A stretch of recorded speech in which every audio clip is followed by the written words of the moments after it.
Assalamualaikum warahmatullahi wabarakatuh. Perkenalkan, nama saya Oktaviani Maidasari dari Prodi Kesehatan Masyarakat semester 6 dengan NPM 0623016611. Oke, teman-teman, sebelumnya di sini nantinya saya akan mempresentasikan tugas matkul toksikologi industri dengan mengangkat materi yaitu mekanisme toksisitas glifosat yang akan membahas dari mulai paparan hingga nantinya pengendalian resikonya. Oke, teman-teman, sebelumnya mulai dari yang pertama yaitu profil pestisida.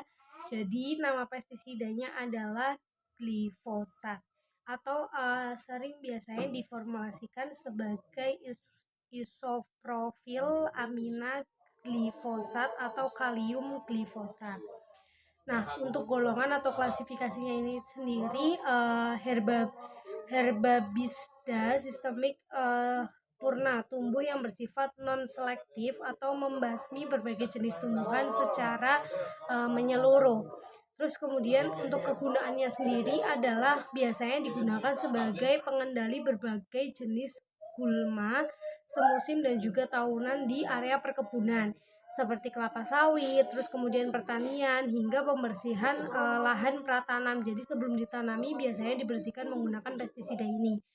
Dan juga biasanya digunakan dalam sistem tanpa olah tanah atau TOT. Oke, selanjutnya untuk karakteristik pestisida ini herbisa sistemik dan non selektif berbentuk asam amino fosfonat dan juga bekerja di serap daun hingga ke akar untuk mematikan semua jenis gulma atau tumbuhan dengan menghambat enzim pertumbuhan atau ESP sintase.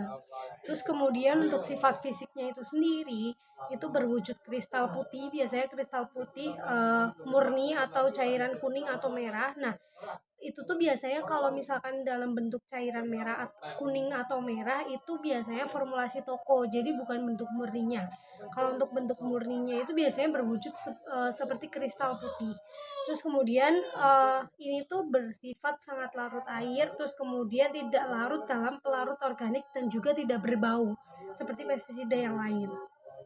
Terus kemudian untuk sifat kimianya itu rumus kimia itu ada di belakang saya, nantinya di PPT bisa dilihat sendiri. Terus kemudian ini bersifat sangat stabil terhadap air dan juga sinar matahari, namun bersifat korosif jika bereaksi dengan wadah besi atau baja dan juga menghasilkan gas yang mudah terbakar. Jadi biasanya disimpan di wadah-wadah yang berbahan dasar plastik gitu, teman-teman, atau silikon. Terus tingkat toksisitasnya termasuk dalam tingkat 3 atau 4, yaitu rendah atau sedikit beracun bagi mamalia. Nah, terus kemudian namun dapat menyebabkan iritasi mata parah jika terkena sama makhluk hidup terutama manusia. Terus kemudian juga dikategorikan sebagai probable carcinogen atau grup A oleh IRAC atau WHO pada paparan kronis jangka panjang. Untuk untuk paparan kimianya itu terbagi menjadi 4 rute. Yang pertama itu inhalasi, yaitu melalui pernafasan. Jadi menghirup zat ini terlalu banyak dalam bentuk gas, uap, debu ataupun aerosol. Itu bisa menyebabkan paparan kimia. Terus kemudian yang kedua melalui dermal atau melalui kulit.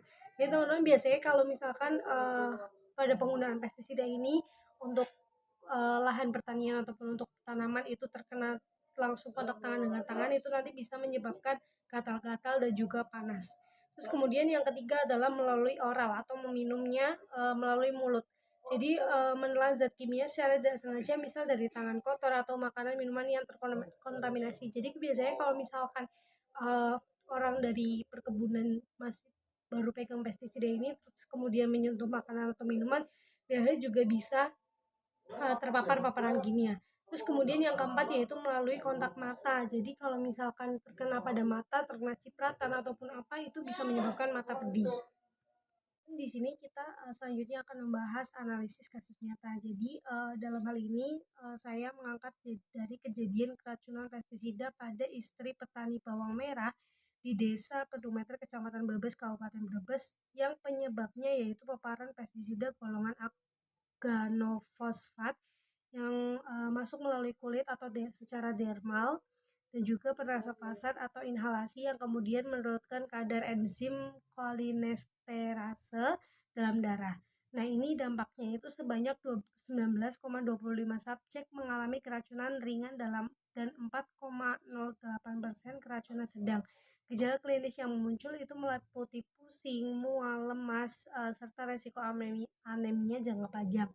Untuk faktor resikonya ini durasi kontak yang lama di lapangan, keterlibatan istri petani dalam penanganan pasca panen, atau kontak langsung dengan residu bawang, minimnya penggunaan alat pelindung diri atau APD, serta akumulasi masa kerja yang bertahun-tahun. Contoh lanjut kemudian yaitu dampak kesehatannya. Untuk dampak kesehatan itu tadi sudah dijelaskan. Tadi yang pertama itu rute pemaparannya, itu ada inhalasi, dermal, dan juga oral. Sudah dijelaskan di slide sebelumnya. Terus lanjut kemudian ada efek akut dan juga efek kronis. Untuk efek akut ini biasanya efek jangka pendek, biasanya itu gejalanya seperti mual, muntah, pusing, dan juga umumnya merupakan tanda awal bahwa sistem pencernaan atau syaraf pusat mulai terganggu secara instan. Terus kemudian yang kedua yaitu efek kronis. Jadi dampak kesehatan yang berkembang secara perlahan akibat paparan dosis kecil sampai dosis besar yang terjadi berulang kali dalam jangka waktu yang berbulan-bulan hingga bertahun-tahun. Sehingga hal ini tuh dapat memicu gangguan syaraf atau kerusakan sel syaraf, gangguan reproduksi, dan juga hingga kanker akibat akumulasi kerusakan sel atau mutasi genetik atau DNA di dalam tubuh kita. Di sini kita selanjutnya akan membahas analisis kasus nyata. Jadi dalam hal ini saya mengangkat dari kejadian keracunan pestisida pada istri petani bawang merah di Desa Kedumeter, Kecamatan Brebes, Kabupaten Brebes, yang penyebabnya yaitu paparan pestisida golongan organofosfat yang masuk melalui kulit atau secara dermal, dan juga pernafasan atau inhalasi yang kemudian menurunkan kadar enzim kolinesterase dalam darah.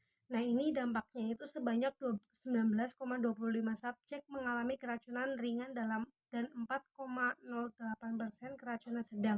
Gejala klinis yang muncul itu meliputi pusing, mual, lemas, serta resiko anemia jangka panjang.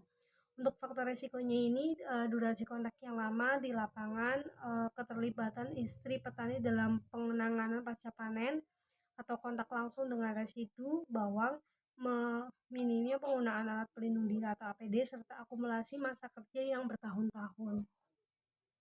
Terus selanjutnya yaitu pengendalian resiko. Yang pertama itu bisa dilakukan dengan cara eliminasi, yaitu menghentikan total penggunaan pestisida kimia berbahaya, dan juga bisa beralih menggunakan pestisida yang berbahan pertanian organik. Terus yang kemudian yang kedua yaitu substitusi atau mengganti pestisida kimia beracun tinggi dengan biopestisida ataupun herbisida alami yang lebih aman digunakan sehari-hari dan juga jangka panjang. Terus kemudian yang kedua ada rekayasa teknik, yaitu menggunakan alat semprot otomatis tanpa bocor atau juga memasang ventilasi khusus di gudang penyimpanan. Jadi pada saat penyebaran pestisida yang digunakan ini menggunakan alat khusus penyemprotan yang tidak langsung kontak dengan tangan dan juga minim terhirup oleh hidung. Jadi itu bisa meminimalisir resiko. Terus kemudian yang ketiga itu ada administrasi, yaitu membatasi jam kerja dan juga melakukan rotasi pekerja. Jadi bukan hanya pekerja itu saja yang uh, melakukan kontak langsung dengan pestisida, namun jam kerjanya dirotasi sehingga meminimalisir waktu untuk kontak langsung dengan pestisida tersebut. Terus kemudian ada melakukan pelatihan K3 dan juga memasang rambu peringatan. Terus kemudian yang terakhir yaitu APD. Jadi APD ini wajib memakai masker, respirator, terus kemudian kacamata pelindung, sarung tangan, dan juga baju lengan panjang, dan yang terakhir itu sepatu boot. Kemudian ada peran tenaga kesehatan masyarakat. Yang pertama yaitu melakukan edukasi masyarakat dengan cara memberikan penyuluhan langsung mengenai bahaya pestisida dan juga cara penanganannya pasca panen yang aman untuk mencegah keracunan di lingkungan keluarga petani. Terus kemudian yang kedua yaitu sebagai surveillance kesehatan. Jadi melakukan pemantauan berkala terhadap kadar enzim kolinesterase darah pekerja guna mendeteksi dini kasus keracunan sebelum menimbulkan gejala kronis. Jadi ini dilakukan surveillance kesehatan secara berkala. Terus kemudian yang ketiga itu monitoring pekerja dengan mengawasi durasi jam kerja para pekerjanya, terus kemudian frekuensi pemaparan dan juga masa kerja petani di lapangan untuk memastikan paparan zat kimia ini tidak melebihi ambang batas aman.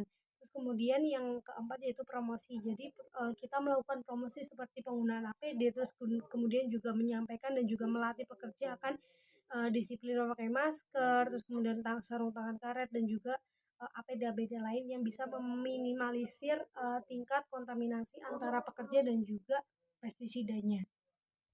Terus kemudian yang terakhir itu ada kesimpulan. Jadi teman-teman untuk temuan utama yang saya temukan ini yaitu yang pertama pestisida seperti glisofat dan juga organofosfat memiliki rute paparan sistematik yaitu inhalasi, dermal dan juga oral yang dapat menurunkan kadar kolinesterase darah. Hal ini memicu efek akut seperti mual, muntah, pusing, serta efek kronis berupa gangguan syaraf, gangguan reproduksi, hingga risiko kanker. Terus kemudian pelajaran yang diperoleh itu adalah resiko keracunan di lapangan tidak hanya mengintai penyemprot tetapi juga kelompok domestik seperti istri petaninya, terus kemudian anak di rumah yang mungkin tidak terkontaminasi secara langsung tapi bisa juga mereka ini terkontaminasi secara tidak langsung. Terus kemudian uh, akibat kontak langsung dengan residu pasca panen, penggunaan alat pelindung diri, APD dan yang memadai, terus kemudian adalah pengendalian risiko yang harus dilakukan secara hierarkis bukan hanya mengandalkan APD saja. Terus kemudian yang rekomendasi yang diperlukan yaitu diperlukan penerapan hierarchy of control secara disiplin mulai dari seperti ke biopestisida hingga rekayasa teknik. Selain itu, tenaga kesehatan masyarakat harus dioptimalkan untuk melakukan edukasi surveillance kesehatan berkala atau cek darah pekerja, terus kemudian juga serta promosi kepatuhan APD. Untuk sumber-sumbernya nanti selanjutnya. Baik, terima kasih teman-teman atas maaf apabila terdapat banyak kesalahan kata dan juga kekurangan. Kurang lebihnya saya mohon maaf. Terima kasih. Wassalamualaikum warahmatullahi wabarakatuh. Dadah.